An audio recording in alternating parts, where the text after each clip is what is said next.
Karapatang magkaroon ng dekalidad na edukasyon, malayo sa anumang uri ng mabigat na hanap buhay at magkaroon ng mga pangunahing pangangailangan. Ilan lang sa mga karapatang dapat na maibigay sa mga bata. Pero ang malungkot, may mga pagkakataong tila nalalabag at hindi kinikilala ang mga karapatang ito.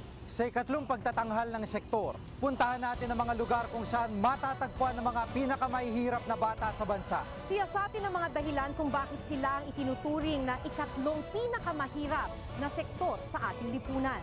Ito ang Sektor Mga Bata. Reporter's Notebook Election Series.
Lang, kayo ito na!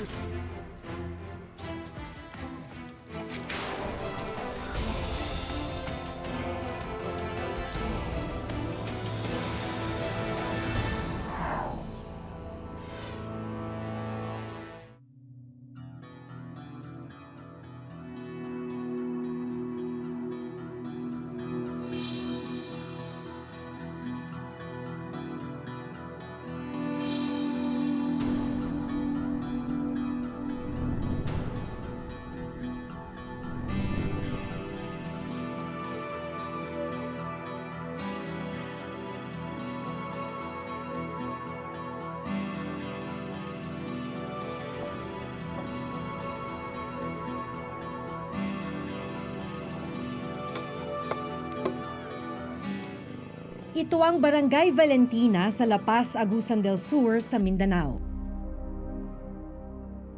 Dito namin nakilala ang mag-aamang Avelino, Junior at Mary Joy.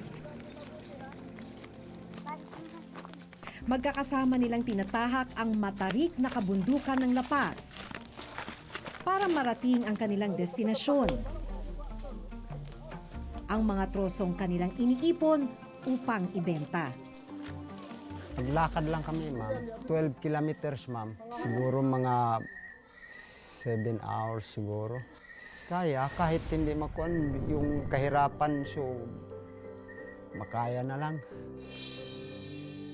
13 taong gulang si Junior habang ang kapatid niyang si Mary Joy, 11 taong gulang pa lang. Kapwa menor de edad pero kailangan ng magbanat ng buto para makatulong sa kanilang ama. May sakit naman ang kanilang ina na pansamantalang nanunuluyan sa mga kamag-anak sa Bukidnon. Sa araw na ito, kapwa sila hindi nakapasok sa eskwela.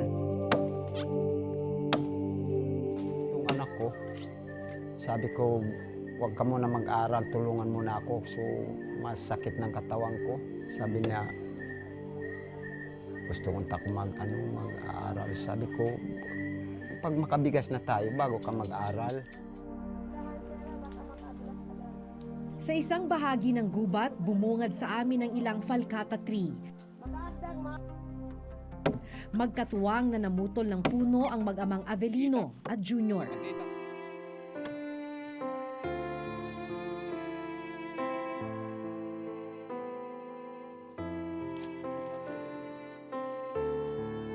Maya-maya pa, isa-isa na nilang hinila ang 5 naputol na kahoy papalapit sa ilog. Nagtrabaho kami ng plakata. Tsaka aming pinapasan, aming din sa tubig at aming ini-release. Dahil walang tulay o bangka, ang mga kinuha nilang troso ang nagmistula nilang mga balsa. Tinali ito ng lubid para hindi magkahiwa-hiwalay habang inaanod ng tubig.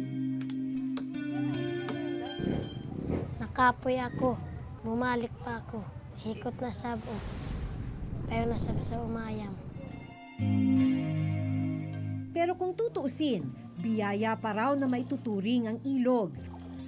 Pagdating kasi sa pampang o patag na bahagi ng gubat, magsisimula na raw ang totoo nilang kalbaryo.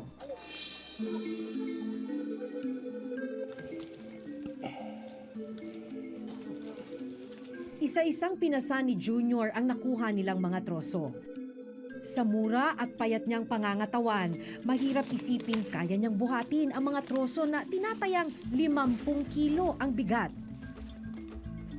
Halos katumbas ito ng isang kabang bigas at mahigit triple ng kanyang bigat. Akura naghihila. Yung tabangin na lang ko kay di makaya, kay matanda na ako.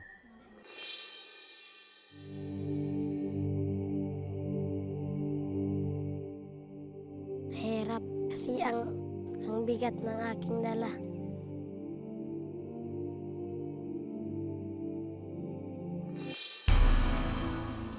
Ayon sa survey ng National Statistics Office o NSO noong 2011, tumaas ng 25% ang bilang ng mga batang sangkot sa hazardous o mapanganib na trabaho sa nakalipas na 10 taon. Mula sa bilang na 2.4 milyon noong 2001, umabot ito sa 3 milyon noong 2011. Kabilang narito ang magkapatid na Junior at Mary Joy.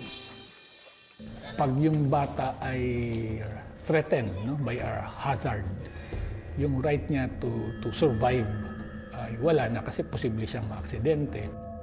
Yung right to development, imbes na yung bata ay naglalaro, nag-i-enjoy, pinapalago niya yung kanyang kaisipan, yung kanyang katawan ng maayos, bilang paghahanda nga sa pagiging part of the human resource sa future.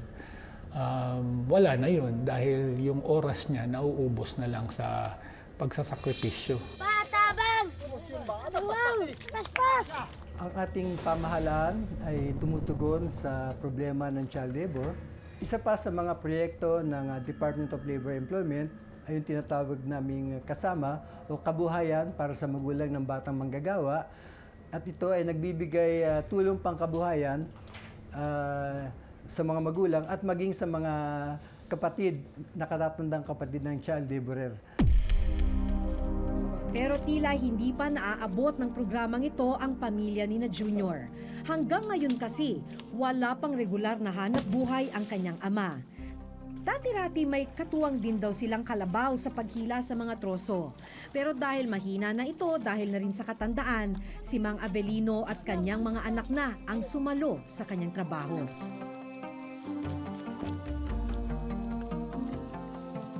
Si Junior minsan na raw nasuwag ng kalabaw sa kanyang dibdib. Kapuna-puna rin ang pilat na ito sa kanyang mukha. Sugat ng dugi. Perong dugi na kanto.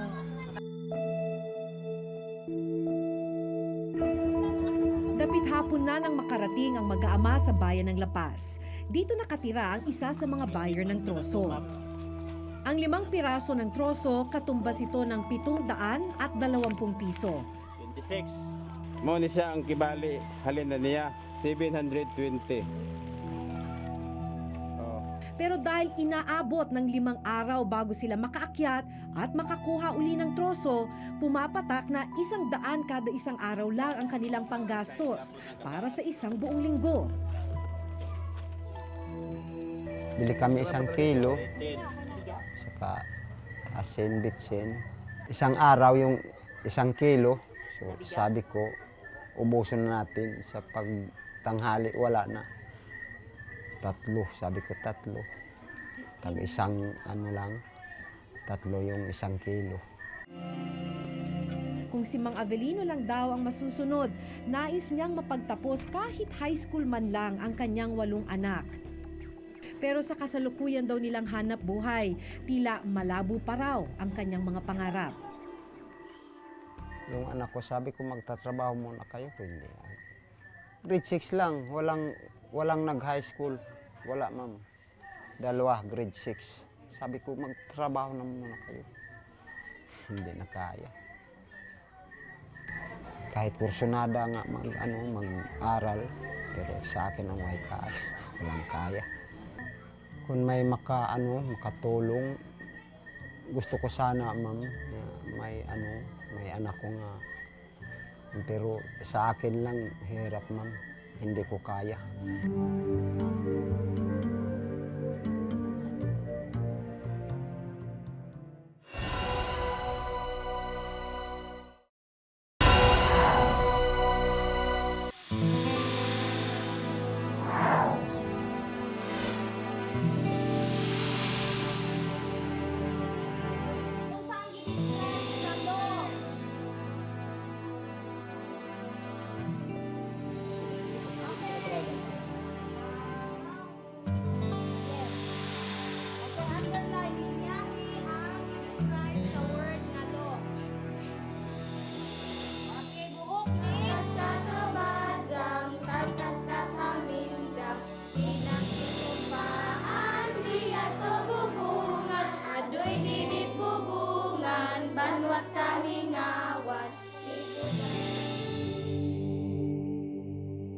Maagamang namulat sa paghahanap buhay.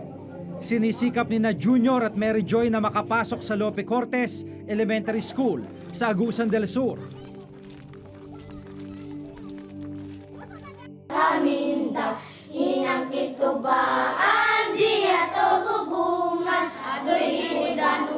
High school na sana si Junior sa edad na 13, pero dahil sa madalas na pag-absent, nasa ika-5 baitang pa lang siya ngayon at kaklase niya ang kanyang 11 anyos na kapatid na si Mary Joy. Sa isang linggo, mga tatlo yun. 3 yung absent, 2 yung present. Minsan naman sa isang linggo, wala talaga. Matalino sana kung yun nga, kung nag-aaral lang araw-araw. Matatalino naman talaga lahat yung mga bata dito. Kaso lang, isa lang yung sa yung mga hindrances kaya hindi sila parang hindi sila nagiging kasi yun nga sa kanilang kinabubuhay. Mas gusto mo bang nagtatrabaho o gusto mo sa school? School. Para mabasa. Anong paborito mong subject? Sa unang tingin, pangkaraniwang klase at paaralan ang pinapasukan ng magkapatid. Pero kung susuriin, nakatagilid ng struktura nitong binuulang ng tagpi-tagping kahoy. Nito lang nakaraang bagyong Pablo na basa ang ilan nilang libro. Kapansin-pansin din ang sirang blackboard na ginagamit nila sa klase. 5 lang ang mga silid-aralan para sa 250 estudyante. 3 ipinatayo ng gobyerno at 2 ipinatayo naman ng Parents and Teachers Association o PTA. Yung grade 1 isang classroom, saka grade 2 din yung sa makeshift na isa is 3 and 4. Yun yung isang classroom ng makeshift is 5 and 6. 4 lang ang regular na guro rito at may 2 volunteer teachers. Kasi yung mga volunteer, hindi natin alam kung next year meron pang budget ng munisipyo. Pag wala, paano na, magiging multi-grade ulit. Konsay pasabot, ang buhok daw ni Pero mas masaklap na katotohanan, karamihan daw sa kanilang mga estudyante ay hindi na nakakapagtapos ng high school. 8 kilometro kasi o 2 oras na lakarin ang layo nito mula sa kanilang barangay. Sa katunayan, ayon sa prinsipal ng paaralan, sa loob na mahigit 30 taon, isa lang daw nakapagtapos sa kolehiyo sa lahat ng kanilang naging mga estudyante. 14 na grade 6, 10 lamang yung gagraduate. Kasi huminto na yung iba. Mga second priority na nila yung pag-aaral. Yung first, yung paghahanap ng pagkain para sa pamilya. Pero kung tutuusin, Mas maayos ang sitwasyon ng magkapatid na Junior at Mary Joy na kahit paano'y nakakapasok pa rin sa paaralan. Tulad ni Marika, ang 11 pa niya mga kapatid hindi rin nakapag-aral. Anak magmaka. Kwata amay ko ta kwarta. Wadag balita bagas. Kaya naman para makatulong sa kanyang tatay, sumasama rin siya sa pag-akyat ng bundok para kumuha ng ratan. Dok, gaano kalayo yung nilalakad mo? Sa kilometro. Mahirap ba? Oo. Di ang atabagon. Agul at bayay. Kapansin-pansin ang mga iniwang peklat ng kanyang mga sugat mula sa kahoy na ratan. Tinatawid din niya mga ratan sa ilang matatarik na bangin. Pero sa kabila ng nakakapagod at delikadong trabaho, wala ring magawa ang kanyang ama dahil na rin sa hirap ng buhay. Nabadjit ko sa bahay ito sa karong ng habot ko. Kung ako dumahong kanan, ubawas mo bagsika. Bakit hindi niya pinapapasok sa school? Pa-school at anak ko. So, makapaenroll ako. Babae na dahil sa babae. Pero ko lang kayo din. Mag-atlas ang mga anak ko. Ito, manuwari ka sa kumpanya. Ikan abot ko, igo din dapat ko. Wala, si Bani. Ito support ako sa mga anak ko. Tuwing araw ng Sabado at walang mga estudyante, bumibisita siya at ang kanyang kapatid sa paaralan.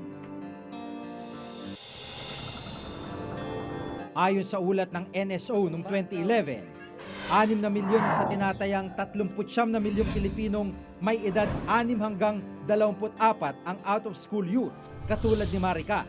Mas mataas ito kung ikukumpara sa 5 milyong out-of-school youth na naitala noong 2002. Yung usual reasons naman kasi nga nagtatrabaho sila, they have to drop out of school to work and help their parents para tumaas yung income.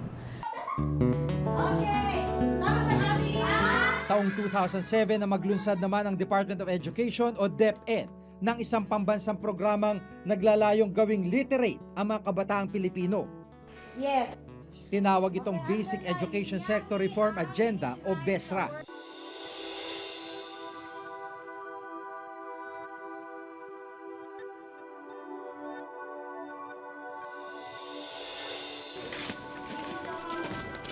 Alas 5 pang tapos ng klase ni na Junior at Mary Joy, pero karaniwang umuwi ang magkapatid bandang alas 4 ng hapon.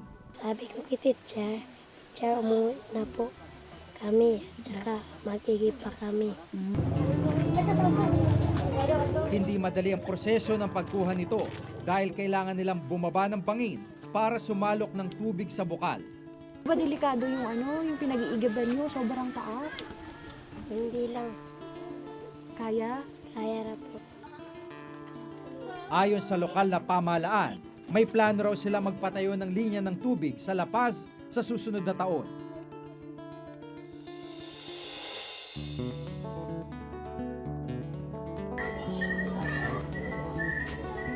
Pagkagat ng dilim, pinagsaluan ng pamilya ni Mang Avelino ang sardinas at kanin. Bukod sa mahirap na pagkuha ng tubig, wala rin silang kuryente kaya gasera lang ang nagsisilbi nilang tanglaw sa gabi. Sa buong barangay Valentina, 4 na pulang sa mahigit 100 kabahayan ang may kuryente. Sa bawat pagtatapos ng araw, hindi maiwasang makaramdam si Junior ng pananakit ng katawan.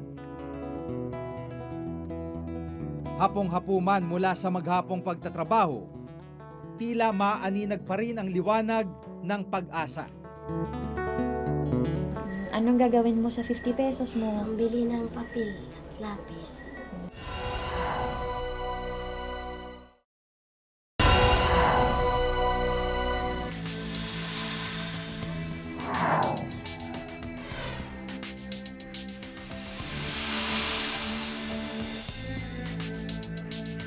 Iba't ibang mukha, iba't ibang hanap buhay. Iba't ibang panig ng bansa.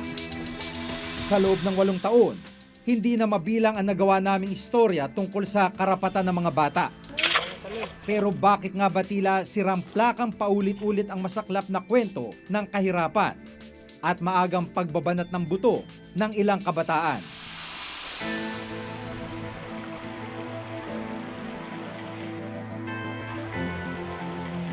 Noong 2007 ang una kong makilala ang nooy 11 anyos na si Liza. Batang kalakal ang tawag sa mga tulad niya. Kasi masakit po yung tiyan ko, hindi ko lang po sinasabi sa mama ko. Kasi po lang pagkain. Wala ka lang pa, may pagkain ako. Isa si Liza sa mga lumulusong sa Malaburak na creek para manguha ng kalakal o plastik at latang maaaring ibenta. Mamadumi po dyan. Diyan po nang gagaling mga kain ng baboy. Minsan kakasakit ako dyan. Halos araw-araw daw nangangalakal yung mga bata para may pambaon sila sa eskwela.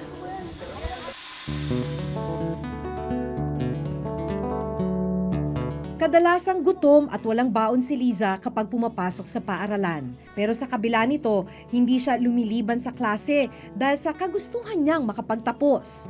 Ipinakita niya sa akin noon ang butas niyang sapatos. Inaasar po kasi ako ng mga kaklase ko.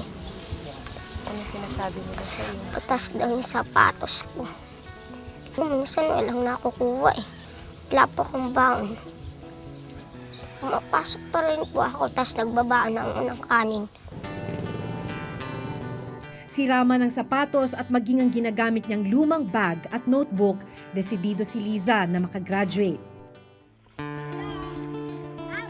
Ang determinasyon niya noon ay nag-iwan sa amin ng pag-asa na balang araw ay tuluyan siyang makaaahon sa kanyang hanap buhay.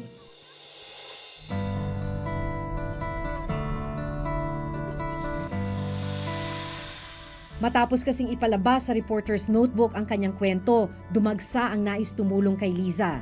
May mga tumulong para sa kanyang pag-aaral, habang ang ilan ay nagbigay naman ng sapatos at gamit sa eskwelahan. Morning po. Dito daw nakatira si Liza. Una ko siyang nakilala noong mga taong 2007. Tapos hindi ko makakalimutan tong si Liza kasi habang ginagawa namin yung storya tungkol sa mga batang kalakal, umupo sa tabi ko to tapos umiiyak. Tapos gusto ko siyang kumustahin.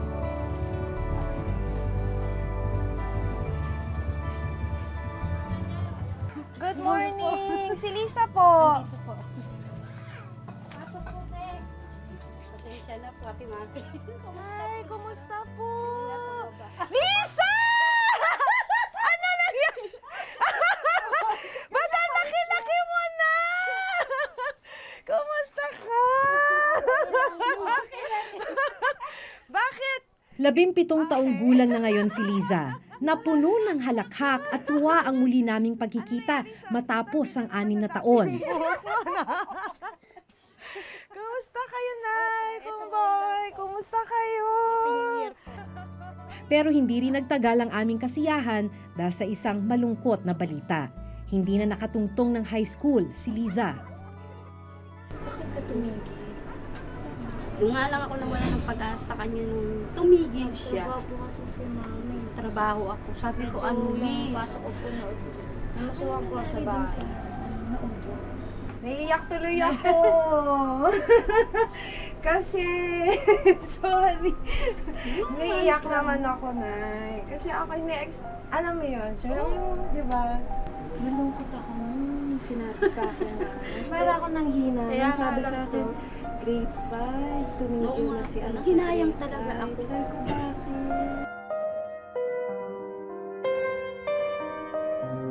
Pero ang mas masaklap na balita, nahinto na nga sa pag-aaral. Patuloy pa rin siyang nasasadlak sa child labor hanggang ngayon.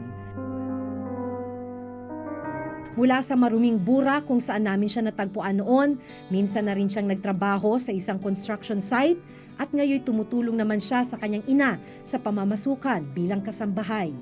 Anong nangyari? Namamasukan ka na din? Hapo. Anong ginagawa mo doon? Sa bahay po, linis laba, ganun. Linis laba? Lahat nun? Marunong na siya. Tinutulungan mo nanay mo? Opo. May sweldo ba? Si mama lang po. Pero nagtatrabaho ka rin. Opo. So ikaw, wala kang sweldo doon? Binibigyan niya lang ako. So, nandun ka para lang makasama mo mama mo. Pero kayo, nasasaktan kayo Ayun, pag nandun siya. Kasi gusto kong ibigay sa kanya yung magandang buhay.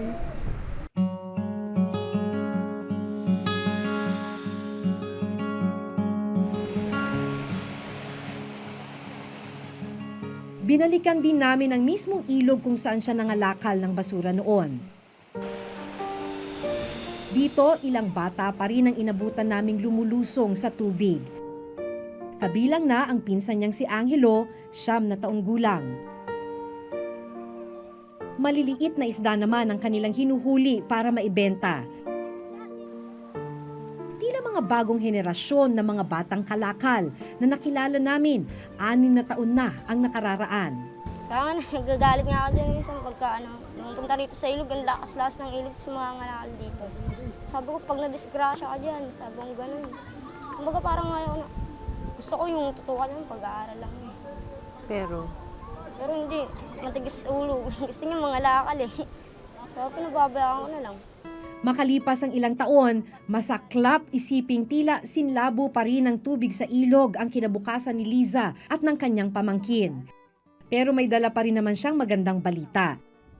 Naipasa ni Liza ang ALS o Alternative Learning System exam na programa ng Department of Education. Dahil dito, maaari na siyang makapag-high school kahit hindi pa nakatapos ng grade 6. 50 ka daw kayo na nag-take. Sila lang kayong pumasa. 5 lang po kaya. 5 lang kayo. Congratulations. Hindi ka pa naman tumitigil na mangarap. Kasi nga po, yung hinihintay ko nga lang po yung makalaki na magdalaga ako. Dalaga.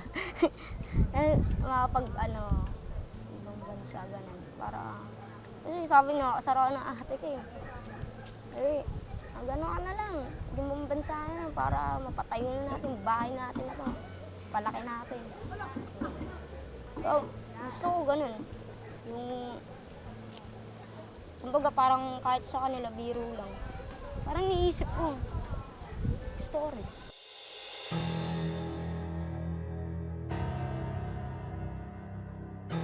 Hindi naalalayo ang kwento ni Liza sa mga batang mansisibak na nakilala namin noong 2006. Grade 3 noon ang 10 taong gulang na si Arnold nang abutan namin siyang naninisid ng plastic sa Tondo, Maynila.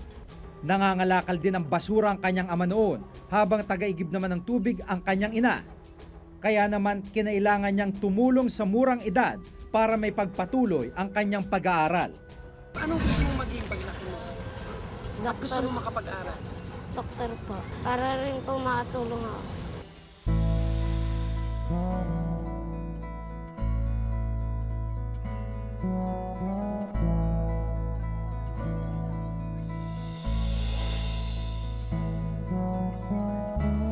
Mapait pa rin ang balita sa amin ni Arnold nang muli namin siyang dalawin. Noong 2006, nakuna namin dito sa Reporter's Notebook ang batang si Nonoy. Ngayon makalipas ang may 7 taon, balikan natin siya para kumustahin. Umaga. Ano ba si Nonoy? Laki mo na. Naghiwalay daw ang kanyang mga magulang noong 2006. At isang araw ay umuwi na lamang siyang iniwan na siya ng kanyang pamilya. Tapos pumunta po sila sa Santa Cruz. Yung tatay ko po dito sa Roma. Tapos pag uwi ko po ng school, di ko po sila nadatnan doon. Tapos yun po, di ko na po sila nakita. Wala na. Umalis sila ng bahay. Hindi nagpaalam sa iyo. Hindi po eh. Dahil wala na magulang na gumagabay sa kanya, tuluyan siyang nahinto sa pag-aaral at patuloy na naging batang mansisibak. 4 na taon siyang naging palaboy sa kalye. Dati, kumusta yung buhay mo sa kalsada? Mahirap po kasi hindi ko po alam kung saan po saan po kakain, gano'n. Hindi ko alam kung saan ako matutulog. Tapos minsan pa kailangan mag-ingat kasi marami nang huhuling mga bata. Hanggang sa makilala niya si Father Matthew ng Tulay ng Kabataan Foundation. Dito nakapag-aral siya sa pamamagitan ng Alternative Learning System o ALS, tulad ng kay Liza. Inihintay ko po yung resulta ng ALS eh. Nung pumapasa po, mag-aaral po.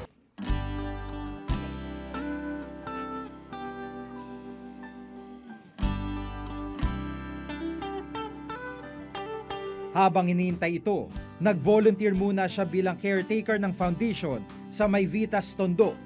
Si Arnold na ngayon ang tumutulong at nagtututor sa mga bagong henerasyon ng batang mansisibak. Sa ganitong paraan daw ay nakakatulong siyang mabigyan ng magandang hinaharap ang mga batang maagang nasaba sa paghahanap buhay. Gusto ko po talaga magturo rin po ng bata kasi naranasan ko rin po kasi dito po. Mahirap. Tsaka kawawa sila. Tsaka po, ganyan din po ako dati dito eh. Bali, tinatawag din po ako, tinuturuan din po ako. Kung tutuusin, 2007 pa nang maglunsad ng pambansang programa ang Department of Labor and Employment o DOLE para sugpuin ng child labor. Tinawag itong Philippine Program Against Child Labor na layong maging child labor-free ang Pilipinas pagsapit ng taong 2015. Pero ayon sa International Labor Organization o ILO, tila mahina ang implementasyon ng programang ito. Components nito, yung education, yung counseling for parents, sana they become better at what they're supposed to do.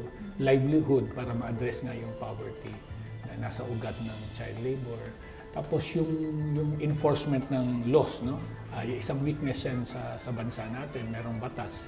Pero iilan lang yung ating actually na-convict using the child labor law. Siguro yung communications din, getting the message across to everybody na kahit akseptado yan sa kultura ninyo o sa inyong pag-iisip sa community, pero that's against the law. Git naman ng DOLE, tuloy-tuloy ang kanilang mga programa para ipatupad ito sa buong bansa. Kabilang ng bagong lunsad na programang Batang Malaya na naglalayong labanan ng pagtaas ng kaso ng child labor sa bansa. Pero mahihirapan daw silang ganap na masugpo ang child labor hanggat hindi nare-resolba ang ugat ng problema. Meron po kaming mga naipasara na permanent closure ng establishments employing minors. Meron din po kaming programa, yung livelihood program for the parents of child labor. Masasabi natin, ugat din ng child labor yung kahirapan, no? Kaya hanggat din natin natutugunan yung kahirapan, maaaring hindi pa tuluyang masugpo ang child labor. Pananaw naman ng grupong Save the Children, bukod sa pagbibigay ng kabuhayan, kailangan maturuan ng mga magulang kung paano dapat tratuhin ang mga bata at maituro sa kanila na dapat kilalanin at igalang ang karapatan ng kanilang mga anak. Ang bata, na laging nandyan yung parents papaano ba natin din mababago yung attitude, yung pananaw ng mga magulang tungkol sa karapatan ng mga bata? Na hindi sila dapat magtrabaho, ano yung mga karapatan nila, paano sila poproteksyonan.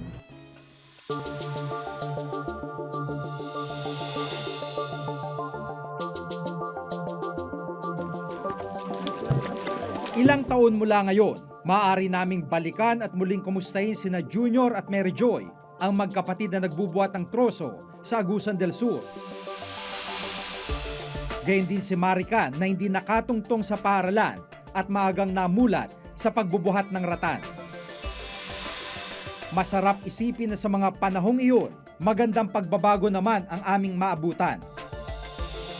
Nakapagtapos na sana sila sa kolehiyo, malaya na sana sila sa bitag ng mapanganib na trabaho, at malaya na rin sa anumang uri ng pang-aabuso. Pero kung walang malinaw na reforma at pagbabago sa mga polisiyang nangangalaga sa mga kabataan, wala rin kasiguruhan na magbabago ang kanilang kinabukasan.